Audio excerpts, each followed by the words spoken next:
남자의 세상에서 이 피지컬이라는 것은 아주 중요하다. 그래서 세상에는 큰 것이 있는 반면 언제나 더 큰 것이 있으며 또 더 눈을 돌려보면 그것보다 넘사벽으로 말도 안 되게 큰 것들이 또 있습니다.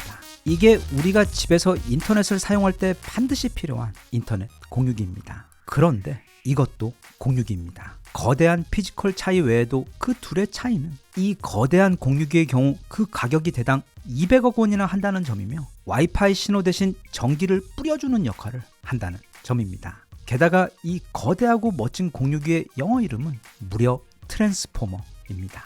이름부터 장난 아니게 멋집니다.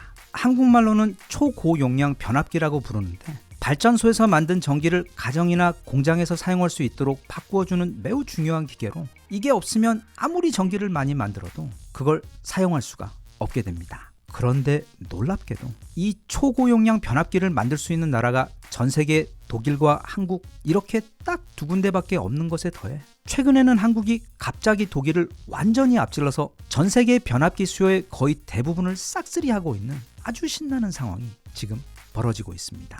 앞서 설명한 대로 이 초고용량 변압기들의 경우 발전소에서 만든 전기를 공장이나 가정에서 사용할 수 있는 전기로 바꾸어주는 역할을 합니다. 그래서 전기의 수요가 많을수록 이 변압기도 많이 필요합니다. 그런데 최근 특히 미국과 사우디에서 이게 무슨 일이 난 것인지 이 변압기의 수요가 폭발적으로 증가해버린 것입니다.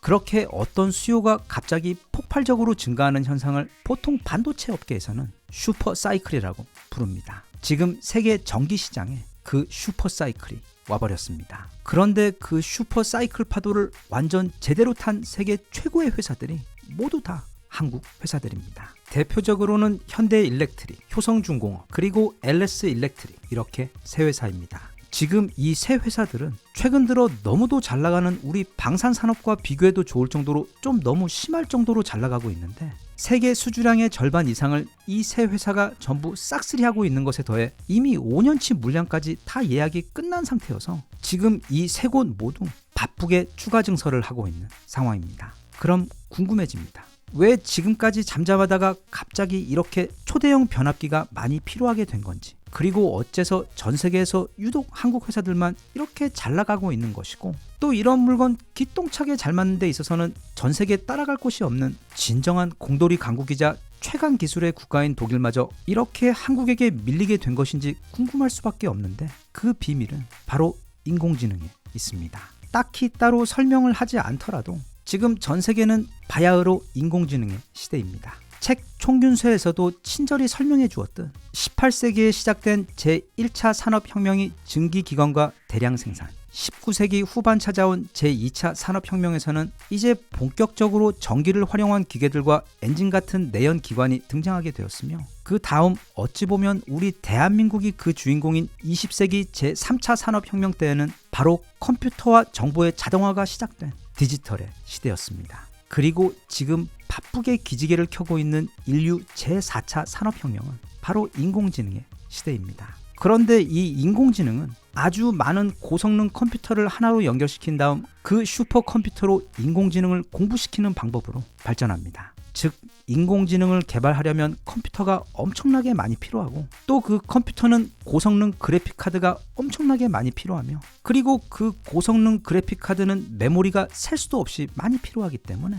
일종의 낙수 효과로 지금 테슬라와 오픈 AI 그리고 애플과 아마존에서 우리 돈 수백조 원에서 수천조 원을 투자하여 인공지능을 개발하고 있는 덕에 그 회사들에게 그래픽 카드를 만들어 공급하는 엔비디아가 최근 이렇게 엄청나게 커버린 것이고 또 그 엔비디아의 메모리를 공급하는 우리 삼성과 SK 역시 큰 호황을 맞고 있는 것입니다. 그런데 이렇게 대박이 난 곳이 또 한 곳이 있는데 그게 바로 데이터 센터라는 곳입니다. 거기가 바로 그 엄청난 양의 컴퓨터들이 서로 맞물려 하나의 거대한 건물을 이루고 있는 곳인데 원래는 주로 서버로 설치해 클라우드 저장 장소로 활용이 되었지만 요즘에는 대략 우리 코엑스보다도 더 큰 건물 안에 완전 전기 많이 잡아먹는 초고성능 컴퓨터들이 수십만 대가 서로 연결되어 24시간 쉬지 않고 돌아가며 인공지능을 학습시키고 있는 곳이 바로 데이터 센터입니다. 이게 단지 어마어마한 수의 컴퓨터만 돌리는 게 아니라 또 그 컴퓨터들을 시키는 냉각 작업도 함께 해야 하기 때문에 그 한 건물에서 1년간 사용하는 전기의 양은 웬만한 한 국가 전체에서 사용하는 전기의 양보다도 많습니다. 그리고 그런 인공지능 학습 데이터 센터들이 주로 지금 미국 도처에 지어지고 있는데, 바로 그래서 지금 미국에서는 이 초고용량 변압기의 수요가 폭발하게 된 것입니다.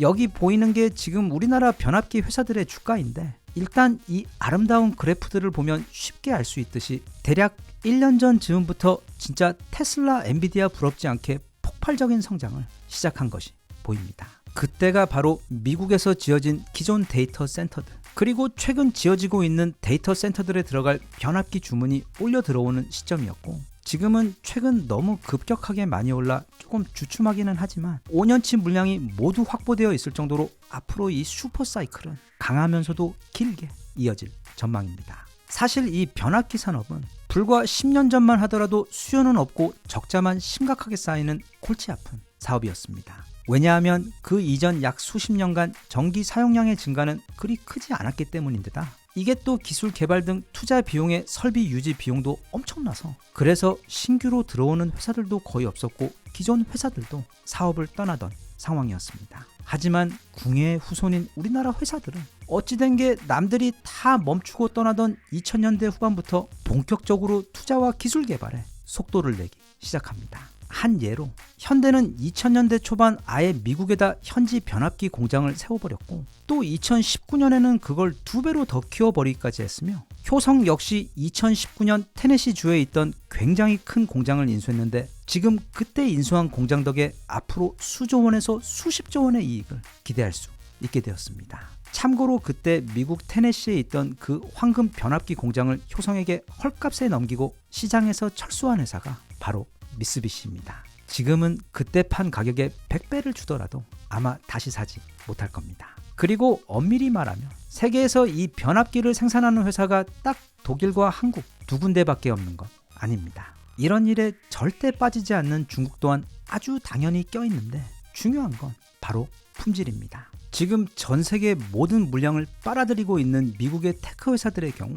자기들이 원하는 최고의 변압기 품질 기준을 제시하고 있는데, 중국 제품들의 경우 그 기준에 턱없이 모자라 아예 고려 대상조차 되지 못하고 아주 싼 값에 동남아와 아프리카만을 대상으로 사업을 하고 있는 반면, 유일하게 독일과 한국 변압기만이 그 기준을 충족시켰기 때문에 지금 상황이 양강구도가 된 것입니다.